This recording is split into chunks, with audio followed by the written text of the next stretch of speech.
Good luck against that team. I mean, but here's the thing. Anybody that just got some players, your team drafted some players, don't get too attached to them because Tom Haberstroh knows. And look, it has been almost 10 years. Nobody says it's the same team. But now that Rudy Gobert is a Timberwolf, the only player from the 2013 NBA draft still on the team that he debuted with is Giannis Antetokounmpo. Stroh, we haven't talked to you since that deal went down last week. We've been spending so much time talking about where's KD going. A 3-time Defensive Player of the Year is now in Minnesota, moving Karl Anthony Towns to small forward. Matter of fact, Megan, I want to get your take on this trade because your Grizzlies and the Timberwolves, they got like a thing going. You know what I mean? Like both up-and-coming teams. But you first, Stroh, like how seismic a move, not just because of the compensation, but putting those two Twin Towers together in the Twin Cities. How seismic a move is the Rudy Gobert transaction? It's huge. I mean, it's a great move for the Minnesota Timberwolves. And if you look at the Minnesota Timberwolves trade package, you're like, why would you give up that many first round picks for Rudy Gobert, who looks like he's, can be played off the floor in the postseason? Well, I counter with this. Like, did you see what the Pelicans got for Drew Holiday? Like, the Pelicans got 5 first round picks for a 30-year-old Drew Holiday who wasn't even an all-star a couple years ago and was the same age as Rudy Gobert when he just got traded, 30 years old. So when the Pelicans traded Drew Holiday to the Milwaukee Bucks and then therefore gifted Giannis to sign long-term and then win a championship, that was the bar. And so what you're seeing what the Minnesota Timberwolves are doing are making a splash for Tim Connolly as leader of basketball ops to run it back with Rudy Gobert as the guy who's going to actually play center defense and own the defensive end so that Karl Anthony Towns can go be the 7-foot Steph Curry. Like, Stephen Curry needs a Draymond Green. He needs that defensive player of the year to anchor that side of the floor because he can't do both things. And Karl Anthony Towns has already declared himself as the best big man shooter in the NBA history over Dirk Nowitzki. And I think you have to think of this deal as it's not a big man. Karl Anthony Towns, you have to think of him as a 7-foot shooting guard. And Tim Connolly, the architect of that team, is recognizing that he needs an elite defender. And he just got maybe the best big man defender in the NBA to really back up the idea that Karl Anthony Towns is a 7-foot Steph Curry out there. He's such a good shooter. He just needs the defense. I get it. Yeah.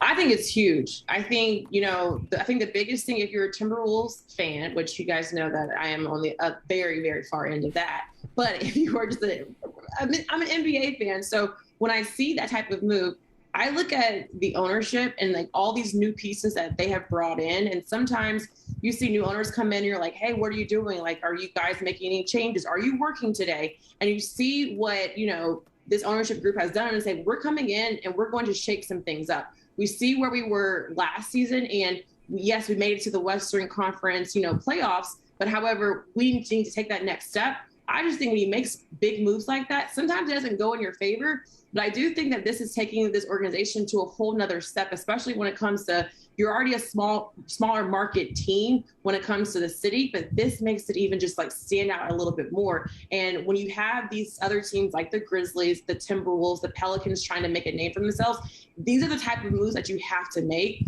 And I'm just intrigued with seeing Karl Anthony Towns play a different position because, as you guys mentioned, this is a guy that won the 3-point contest last year in the NBA All-Star game. I saw firsthand what he can do, especially when it comes to the playoffs, and he's taken that next step as a whole in his career. I think it could be very, very more beneficial to Karl Anthony Towns, especially when we see him be that caliber All-Star, potentially Hall of Fame one-day type of player. Hey, Stroh, I'm curious. I'm intrigued by your answer to whether or not you think this trade and this big three that the Timberwolves now have with Edwards, Towns, and Gobert, does that vault them past the Memphis Grizzlies on the Western Conference pecking order in your mind, Stroh? Just asking for a friend. Asking for a friend.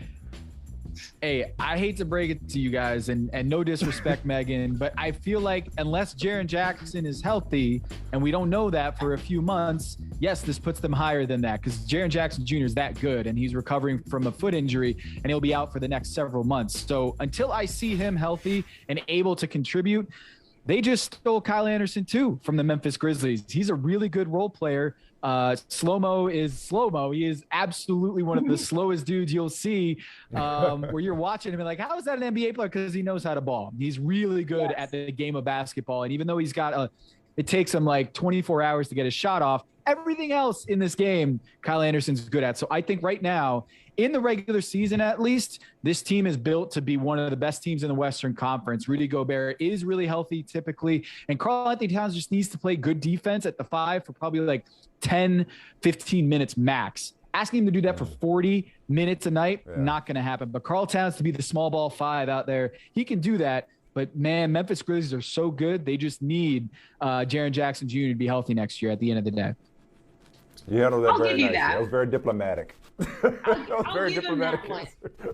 I'm not mad about that statement. I'm really not. I know it was breaking news last week to hear about Jaren Jackson Jr. because we had a whole season to see him fully healthy, and we saw the potential of what he can do when he's on the court. When he's on the court, this team is great. However, let's not forget about what the Grizzlies were able to do without Ja Morant. And so I, once again, have trust in this core group of our front office to the coaching staff, where if we can do that without Ja Morant, I think we can hold our own as we wait to see Jaren Jackson Jr., the status of him, and like when we could very well get him back out there on the court. Yeah. Hey, Stro, last week, I think it was Thursday, it all runs together now.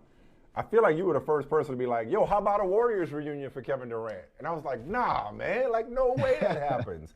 So in the days since then, our man Mark Spears, give credit where it's due, reported that the Warriors have interests because it's Kevin Durant. Marcus Thompson, another friend of the show, followed that up with a report that the players themselves have actually conversed about what that would look like. But as you know, Stro, very complicated because Andrew Wiggins would have to be involved, but salary cap rules prohibit, or CBA rules prohibit him being on the same team as a Ben Simmons if he were to go back in this trade. Having said all that, I'm sorry. Megan, you talked about it earlier in high school when you got an enemy that you know is your enemy, but they invite you to the party. This feels too messy. You know, I mean, I get it's business, but it just feels way too messy. Like there's just too much baggage here with this relationship. Stro, so since we last spoke and given the reports that have come out since then, do you feel even stronger about a potential reunion, or are you off that? Michael. Did LeBron James go back to Cleveland? There ain't no relationship more complicated, man. There is no, man, he went back after that letter. Think about that. It doesn't get messier than what Dan Gilbert did in that letter with LeBron James on his way out going down to Miami. And LeBron James said, you know what? I'm going back because there's bigger things than that. And I want to bring a championship to my city of Akron/Cleveland. So in this case, yes, I do think it is a messy situation. And what does it say if the Warriors get Kevin Durant, don't win an NBA title, and it becomes an even more of a soap opera than what we're seeing in Brooklyn right now? That's worst case scenario. Or that KD gets hurt, and then it's like, man, we can't even trade to get more assets back, just like the Brooklyn Nets just did when it didn't work out. So to me, I think that makes a lot of sense because of the fact that you're not just acquiring Kevin Durant, you're keeping him away from the Phoenix Suns. So it's a double whammy. If you get Kevin Durant, you got him on his team, and you got defense against the other powers that be. And the other team that I think, well, we talk about this on the Basketball Illuminati podcast, which I host with Amin El Hassan. There's that designated rookie extension clause that prohibits, like you said, Andrew Wiggins and Bam Adebayo from teaming up with Ben Simmons in Brooklyn. So straight up, they can't be traded for each other, or they can't get those players. One player that's not on that list, Brandon Ingram in New Orleans. So I think when you look at the teams that are going to vie for Kevin Durant, I think the Brooklyn Nets have to look at the New Orleans Pelicans, number one on the list, because it's messy in Toronto too with Kevin Durant. You remember what the fans did when he tore his Achilles there in the NBA Finals. You remember what happened with them. And if I'm Kevin Durant, I feel a whole lot better about going down and teaming up with Zion Williamson and CJ McCollum and Willie Green, the head coach, than I do about Toronto, because Toronto's going to have to give up a lot in that trade. But Brandon Ingram and some picks that they got from the Drew Holiday trade, man, that seems like a situation that's ripe for a deal is New Orleans and Kevin Durant. Kevin Durant has to sign off. Yeah, I agree with that. But I'm sorry, I was going to say, I know how much you're invested in the Warriors' health as an organization. I know how much that organization means to you. So I didn't know if you wanted to see a Kevin Durant reunion or not. If it made you throw up in your mouth, I'm sorry. Go right ahead. I don't want to see Kevin Durant. And it's not, look, separating myself aside because, as I mentioned, Grizzlies through and through until I die. However, I don't want to see Kevin Durant return to the Grizzlies. To the Warriors, only because not only is it messy, but I don't like to use the word legacy that often, but because it's always thrown out there, what will that really say about Kevin Durant? And I don't think that helps his case that, okay, if he wants to win another championship ring, let me go join a team that once again, we're able to do it without me. And it was always talked about Steph Curry and what Steph Curry could he do without KD? And he was. But what will that say about Kevin Durant? And I just think Kevin Durant has too much pride potentially to want to go back to the Warriors because it just won't look good. If I am him, I would be too prideful to have to go back to that team. Yeah, no, that business, basketball reasons, rest in peace, David Stern. Sure, they'd be unstoppable again. It just feels like they don't, unlike last time, they don't need him. Like, for as much as people said they didn't need him before, they were coming off a finals loss. Okay, you call it fluky, Draymond Green gets suspended, whatever it is. This time they just won the championship and they're set for the future. It doesn't feel great. But beyond that, Stro, let me ask you this. Just part of it is devil's advocate. Look, Kevin Durant's 33 years old. He's missed a lot of time in recent years due to various injuries. He's back from the Achilles, but nonetheless, he's been beat up. What's the balance between teams lining up and trading picks and young players, everything that Brooklyn is looking for, but do we really want to give that up? As singular as Kevin Durant is, do we want to go all in now and compromise our future for a guy who, how reliable is he at this point in his career? How much is that part of the calculus when it comes to these NBA front offices? Man, you know how the saying goes, flags fly forever. And so when you look at this deal, it's a lot like the Toronto Raptors when they traded for Kawhi Leonard, who was hurt, had a lot of baggage, a lot of soap opera back in San Antonio. The Toronto Raptors threw DeMar DeRozan, Jakob Poeltl, and picks into a deal to get Kawhi Leonard.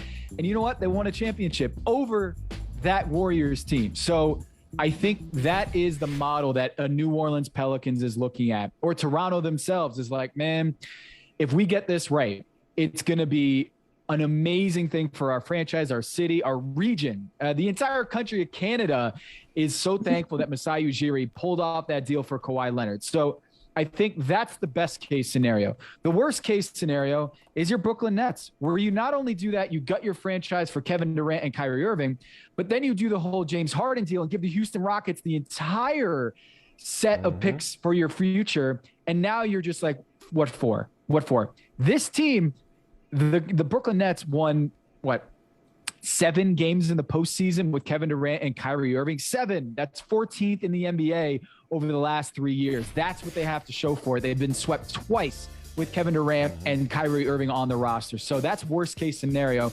But I'm telling you, like, Kevin Durant is worth it. He is. Like, if Rudy Gobert is getting 5 first-round picks and a few young pieces, then absolutely Kevin Durant, who is an MVP candidate, who just came up, he's averaging about 30 points a game. That's a guy that you have to go push your chips to the middle. If you're Boston, for example, do you do it at the cost of Jaylen Brown? If you're Miami, do you, the Adebayo thing is tricky, of course, but do you gut your core, your culture, dare I say it, for Kevin Durant if you're one of those top-tier teams that's already in contention to take you over the top?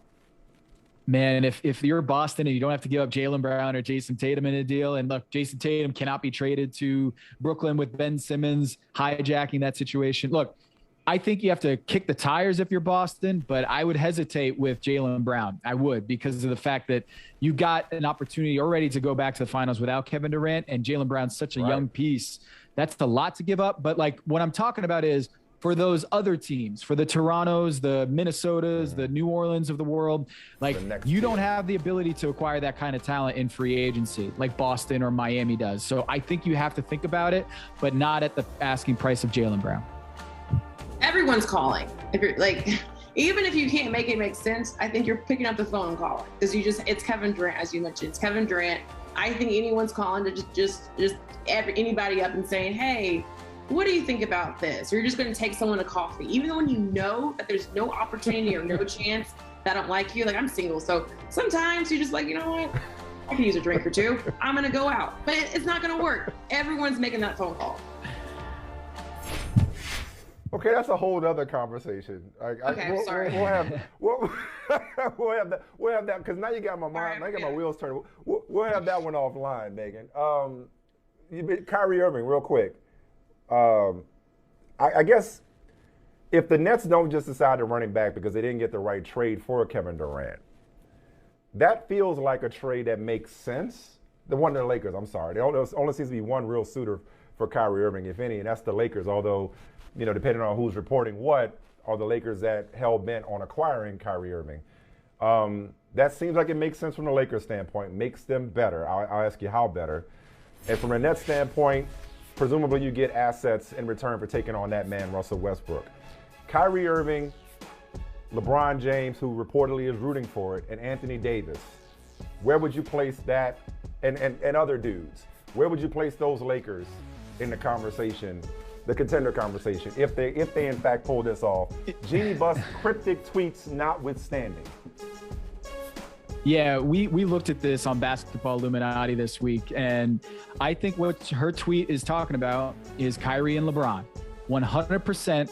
When she says, I'm not allowed to explain this, like Kobe might be able to, I think what she's alluding to there is the fact that she would be hit with a tampering charge if she's talking specifically about Kyrie Irving and the requests or non-requests, whatever you want to say. The speculation is that Kyrie Irving wants to get a long-term extension.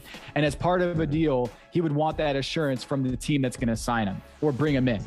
Now, I think when you're the Los Angeles Lakers, you're holding firm and you're like, we're not putting in the 2027 Lakers pick and the 2029 Lakers pick, that was not available to acquiring teams at the deadline because the calendar flips and now the 29 pick is available once free agency starts. And so in order to get off the Russell Westbrook deal, you're going to have to put up 2 first-round picks, and then you get a Kyrie Irving who's been very unreliable part-time player. To me, I think Jeannie Buss sees that LeBron James has not signed an extension. He's not signed a longer-term deal or given you an assurance that he's going to be here for the long haul. After he just talked to Jason Lloyd in Cleveland at The Athletic about going back to Cleveland. Like, I think when you're Jeannie Buss, you're expecting a lot more assurances from LeBron James and Anthony Davis. Loyalty, exactly. In one word, loyalty, if you're going to make a deal like this, because that's a lot to give up. The Brooklyn Nets just showed you that's a lot to give up to marry Kyrie Irving with your organization, because he could be just out of here. He could be gone and just totally MIA off the grid. And if you're Jeannie Buss, I just don't think you make that deal with the 27 and 29 pick. Well, I was going to say, what do you make of Kyrie buying the mansion in LA? If reports are true, Kyrie being Kyrie, do you think he's just adding on to his real estate portfolio? I mean, you know. I mean, what did we say when LeBron was taking his moving truck out of Miami and people were like, oh, no, he's fine. He does that every summer. No, that was real. Like, that was real. He was leaving Miami and going back to Cleveland. People didn't want to believe it. So I got my third eye open on that one with Kyrie, is that he's looking at real estate in LA for a reason. All right, Dr. Strange. We appreciate your time. Thank you so much, man. We'll see you next time. Hey, thanks for watching Brother from Another on YouTube. Make sure you hit subscribe before you leave, and be sure to watch us 3 to 5 p.m. Eastern Time on Peacock. Appreciate you.